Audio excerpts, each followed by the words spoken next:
Bon dia. Bon dia. Avui, dins del programa de converses d'atac, parlarem de la intel·ligència artificial. Ens acompanya Galapín, gràcies per venir, A vosaltres. que és en sap del tema i ha treballat en relació als drets humans i la tecnologia. La Gala ha estat activista social a la Barceloneta, després regidora de Ciutat Vella amb els Comuns i ara diputada al Congrés dels Diputats. La intel·ligència artificial sembla que sigui el paradigma d'aquest moment. Se'ns parla contínuament als mitjans de comunicació, especialment als diaris, en els sectors, en les pàgines d'economia i de l'empresa. Sembla que sigui com el gran futur que ja és aquí. Precisament el passat dimarts, abans d'ahir, el Consell de Ministres del Govern d'Espanya va qualificar una nova estratègia per a la intel·ligència artificial i va anunciar un desplegament de la intel·ligència artificial i un pressupost de 1.500 milions d'euros per desplegament de la intel·ligència artificial. O sigui, per això sí que hi ha diners. Aleshores, ara veurem en la conversa els pros i els contres de la intel·ligència artificial. Perquè, per exemple, Amnistia Internacional, en el seu informe anual del 2023, no ho deixa gaire bé, no ho deixa precisament bé, el que és la intel·ligència artificial, posant èmfasis amb el paper que juga amb els conflictes bèl·lics. Aleshores volíem preguntar a la Gala, què és exactament la intel·ligència artificial? Ens podries fer una exposició sucinta perquè ho entenguem tots, inclús els profans? Ho intento perquè jo no soc tècnica.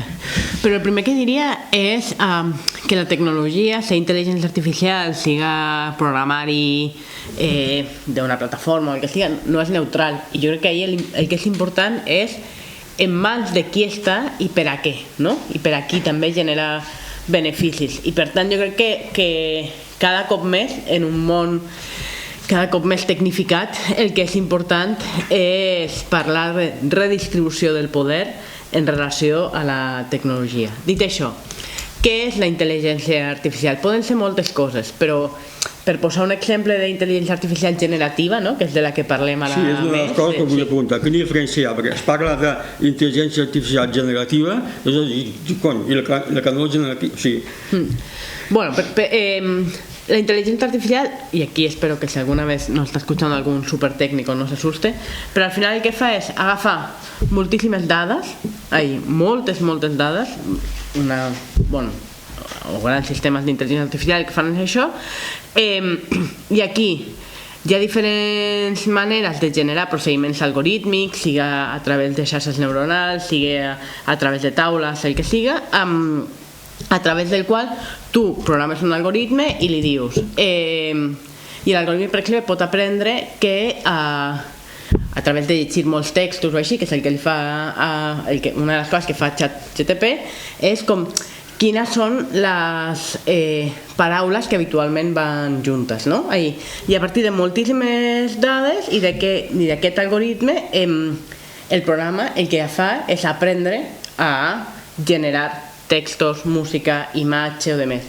La que no és generativa, la que no crea, per dir-ho d'alguna manera, seria una intel·ligència artificial que agafa moltes dades diferents i te les creua, o et diu, mira, aquí està, no? Pot ser dins de l'administració pública, agafa totes les dades de sanitat, de serveis socials i d'economia, i un programa que et pugui juntar i dir, vale, es creua la gent que té aquest tipus de malaltia, que va a serveis socials i que té una renta més baixa.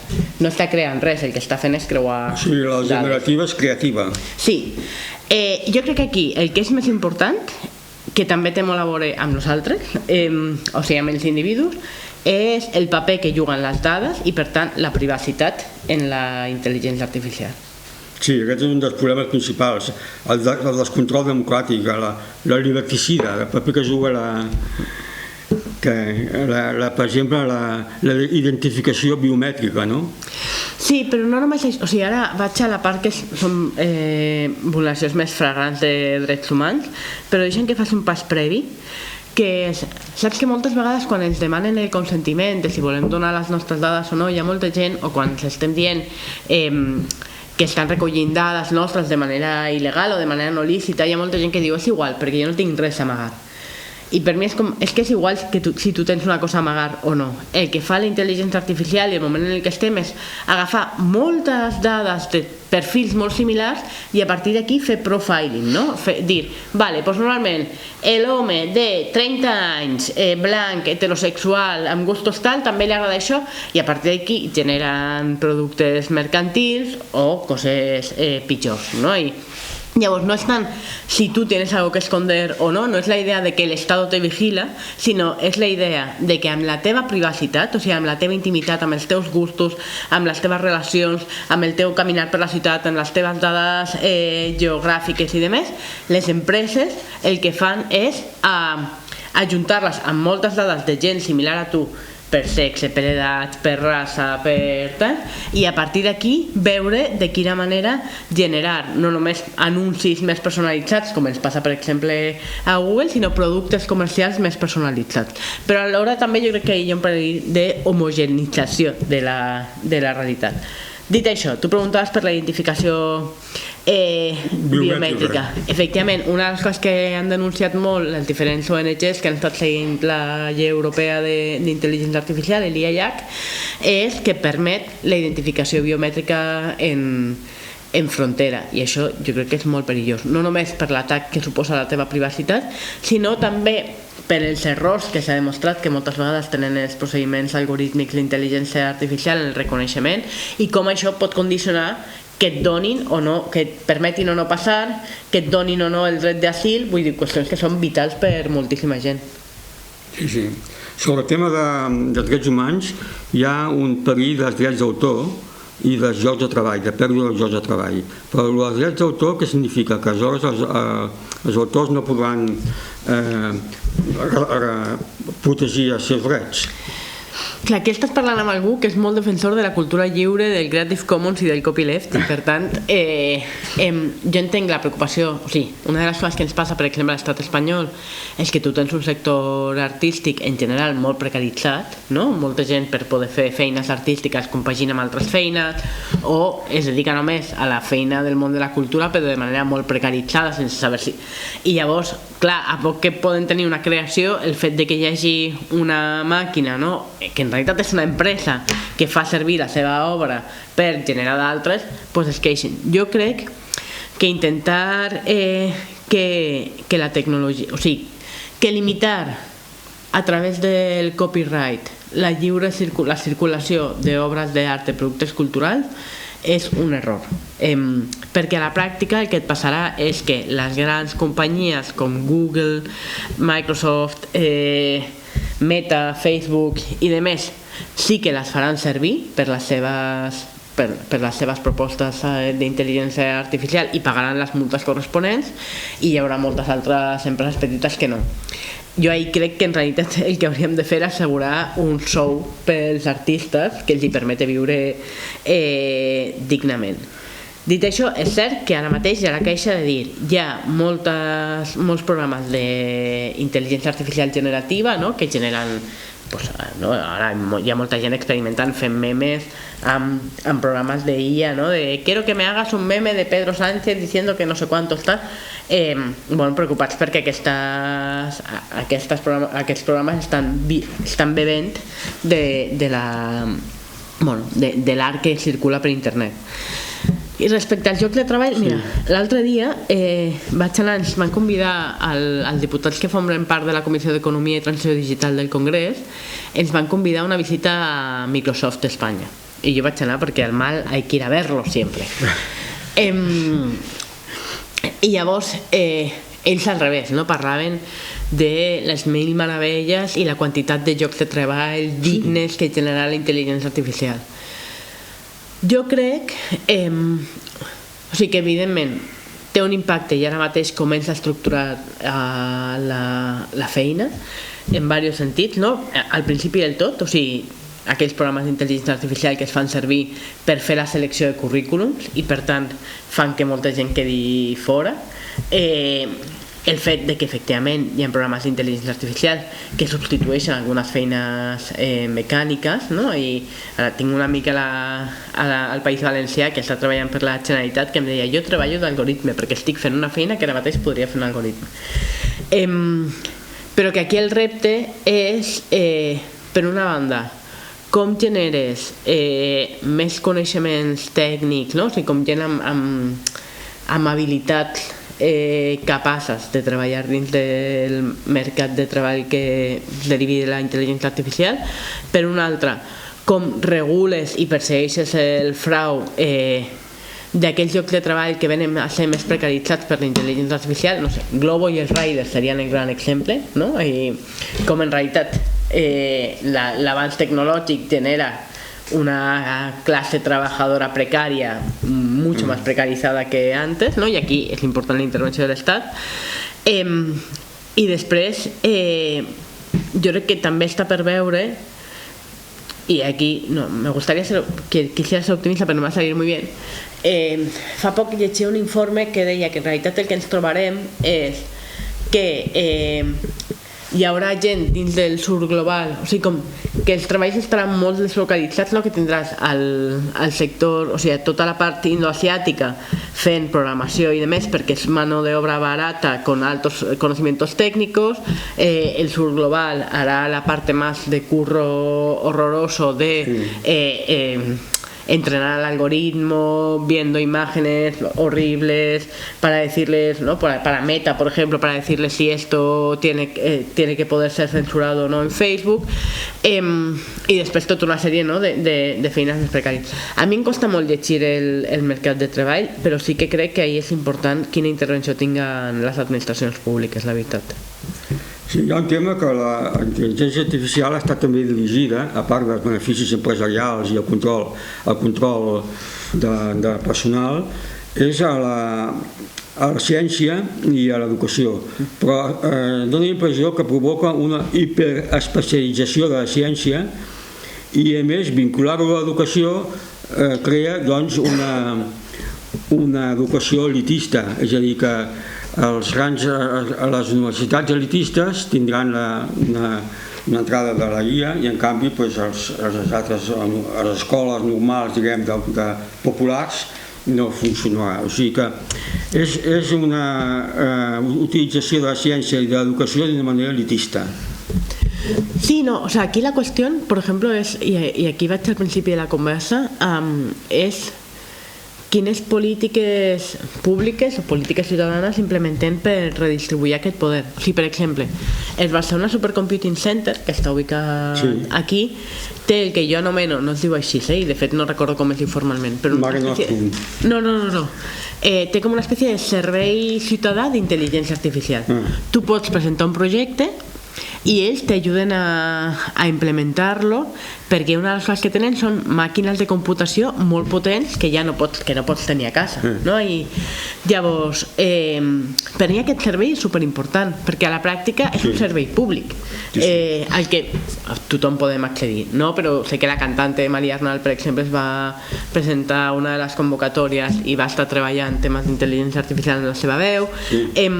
Llavors, la ciència amb la intel·ligència artificial es torna elitista? Jo no diria això, sinó que diria més aviat és veritat que la intel·ligència artificial a voltes ens porta a una hiperespecialització i sobretot al fet de que necessitem maquinària molt potent per poder treballar la computació i per poder treballar les dades, i aquí el que hem de tenir és infraestructura pública que permeti un accés ciutadà en això.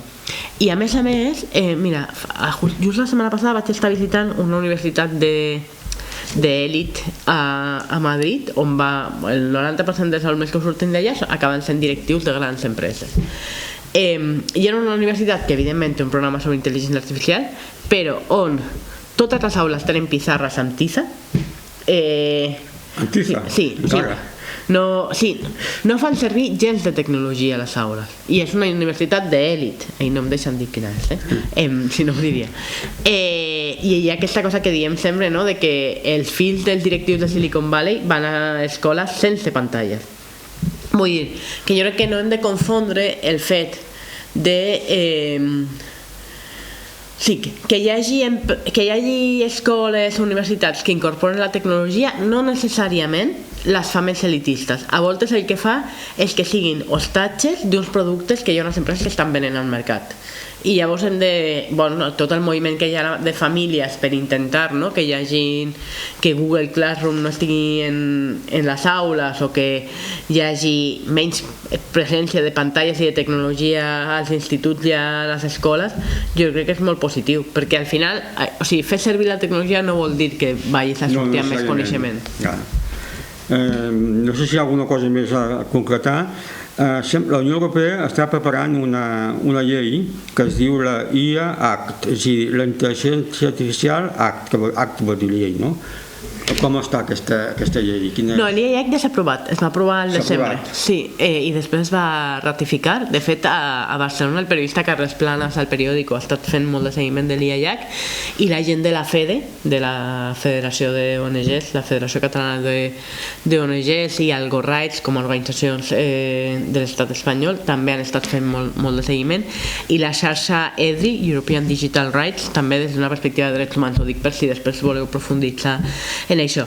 L'IA està aprovat i és veritat que ahir, per exemple, les organitzacions de drets humans es trobaven, jo crec que en una encrucijada un poc difícil de sortejar, perquè l'IA el que fa és actua sobre la inteligencia artificial, o sea, no sobre el desenvolupament, no es como qué tipo de inteligencia artificial se puede crear, sino qué usos se pueden hacer o no de la inteligencia artificial. I la seva estructura es fa en base a la classificació de risc, és a dir, hi ha una intel·ligència artificial que està classificada de superalt risc i que no es pot fer servir dins del continent europeu o dins de la Unió Europea, hi ha una que és del risc, una de risc mitjà i una de risc baix. I en base a això és cert que ara mateix és la regulació més garantista que hi ha en tot el món. Ara bé, deixa grans forats. El gran forat té a veure amb tot el que relacionat amb la migració, control de fronteres. Això és com, aquí és on es poden produir vulneracions molt flagrants de drets humans fent servir la intel·ligència artificial amb el vistiplau d'Europa. L'altre forat que deixa és el fet de que com que actua en l'ús i no en la producció, tu pots estar produint, les empreses europees poden estar produint intel·ligència artificial que aquí és considerada d'alt risc i que no es pot fer servir, però fer-la servir al sud global, que normalment és el lloc, no?, on sempre es fa servir de laboratori per... I jo crec que l'altre forat que deixa és que contempla molt poc la intel·ligència artificial des d'una perspectiva de codi obert, open source i demés. Això és. Però ara mateix està aprovada i el 2026 és quan s'ha d'aterrar ja. Sí, ha d'entrar en vigor, o sigui, ha d'entrar en vigor en els estats membres. Sí, jo crec que el que li passarà a l'IAC és que necessitarà una renovació contínua perquè ara mateix, o sigui, una de les coses que passa amb la intel·ligència artificial és que així com altres voltes l'Estat o sobretot l'acadèmia era capaç de ser com l'avantguàrdia científica, per dir-ho d'alguna manera, en el cas de la tecnologia i de la intel·ligència artificial és l'empresa privada que és l'avantguarda en això. I per tant l'Estat sempre està arribant tard a la seva regulació. Més enllà d'això, a més tenim empreses que són transfronterisses, bueno, això es passava ja amb la banca, no? Que per tant la seva governança és molt complicada, no sé si a més, i que tenen molta, i que estan sent capaç d'entrar tant en les nostres vides que tenen molta capacitat de pressió. No sé si recordeu, quan Europa va començar en un moment de discussió de l'IA, en Europa, la Unió Europea va dir que una de les coses que faria és prohibir que les dades europees poguessin anar a servidors estadounidenses. I ahir va ser, no sé si ho recordeu, quan Facebook, Meta, Zuckerberg va dir, vale, pues me llevo Meta, o sea, chapo Facebook en Europa. Però com que ara mateix molta gent té internet com les xarxes socials i molta gent té el seu negoci, la seva botiga i demés a Facebook, això va generar una allau de protestes i podia tenir conseqüències econòmiques que sabem que és una de les coses que li preocupa molt a Europa.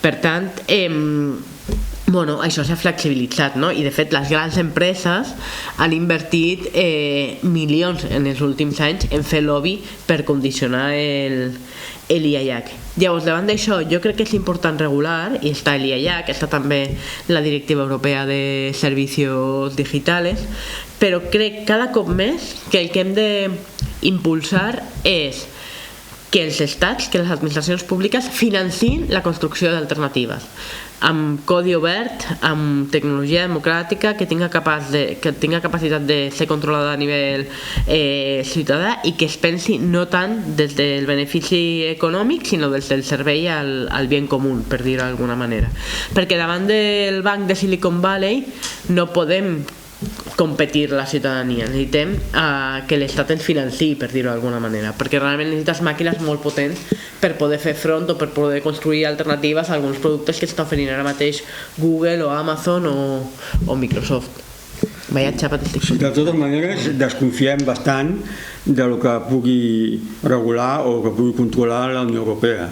I tu dius que els estats haurien d'ajudar en aquest sentit, ajudant d'una manera un servei públic en un sentit diferent de les empreses. Però ja sabem el paper que juguen els lobbies i jo personalment desconfio bastant de que els estats puguin anar en contra o afavorir diferent del que pugui donar les lleis de la Unió Europea, no? Vull dir que soc bastant escèptic en aquest sentit.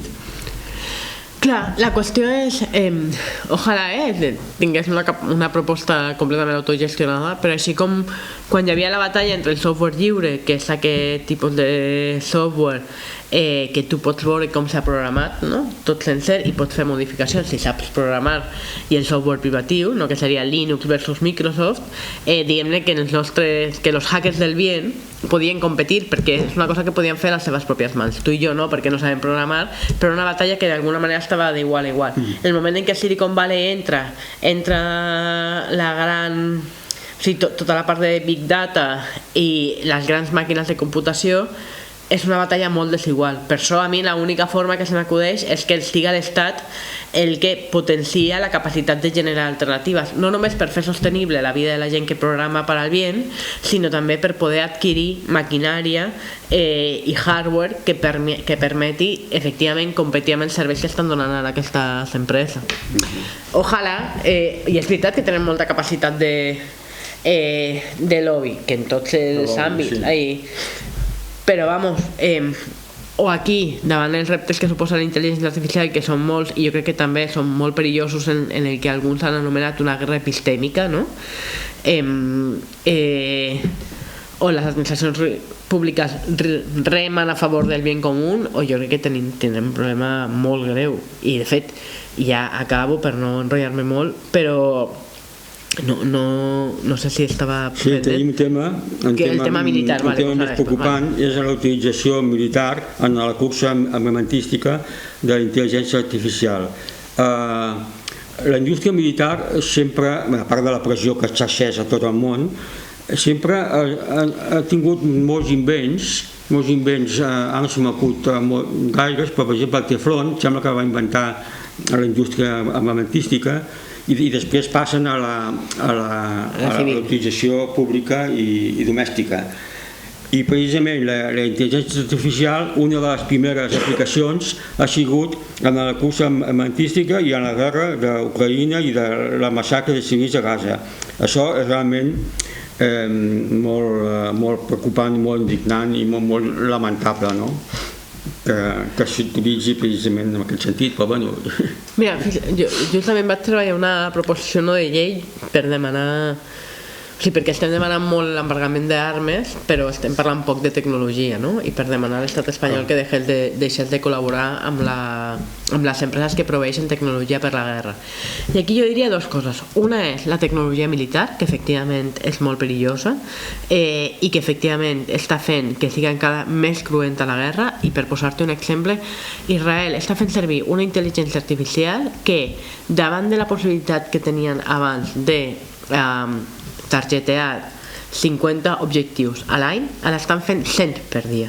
I moltes vegades... 100 per dia? Sí, i moltes vegades les propostes d'objectius que fa l'intel·ligència artificial no són discutides pels alts càrrecs militars, i això ho diuen càrrecs militars, vull dir, és un robot que està decidint la vida o la mort de molta de la gent de Gaza i d'altres llocs del món. Això per mi és gravíssim. És gravíssim perquè per molt que la decisió final la prengui un humà, això, els càrrecs militars del propi exèrcit israelí et diuen ningú s'atreveix a discutir-li a la IA. Això és una de les qüestions que és greu, que és gravíssim, i de fet hi ha molts articles sobre això, un que us recomano d'Euridice Cabanes i Judith Membrives al Salto, que parlen molt exhaustivament d'aquest tema. Però l'altra qüestió, a més, que també és molt greu en el context bèl·lic, és que ara mateix algunes de les tecnologies civils, o sigui, això que deies tu, la indústria militar fa coses que després serveixen en l'àmbit civil. Ara està passant al revés. És a dir, Google i Amazon tenen un monopoli, oligopoli tan heavy que, per exemple, tenen el projecte Nimbus, si no recordo malament, que és de no sé quants bilions de dòlars, que està proveint infraestructura tecnològica civil per la guerra. Bé en serveis de nube, d'emmagatzenatge, de servidors i demés. I de fet això ha provocat un moviment que es diu No Tech for Apartheid, que són treballadors d'Amazon i de Google que s'estan organitzant per exigir a les seves empreses que deixin de col·laborar, o sigui, que trenquin el contracte que tenen el govern israelí perquè és tecnologia que està fent servir per la guerra. Llavors, efectivament, és gravíssim, i més en una massacre com la de Gaza, que no deixa dormir de l'horror que suposa, i sobretot perquè al final és, ostres, una tecnologia que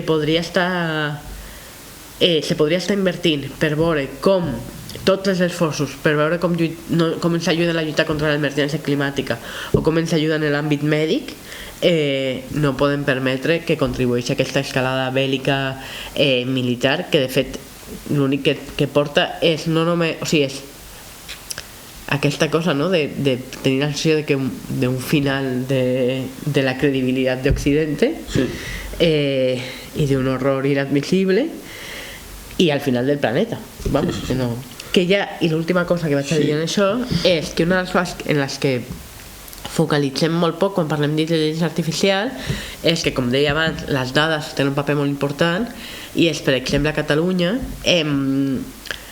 que parlem, ¿no? Tots els governs ara volen fer coses d'intel·ligència artificial i tal, i és com, bueno, esos programes, esos proyectos d'intel·ligència artificial necessiten centres de dades, i els centres de dades necessiten molta aigua per conservar-se, moltíssima aigua. Sí. Per refrigerar.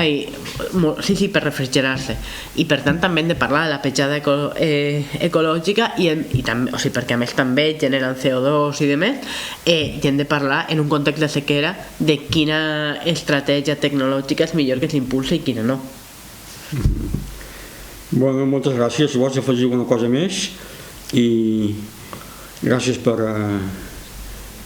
aquesta interessant conversa. Bueno, no sé si s'entès molt el que deia, però no, moltes gràcies a vosaltres.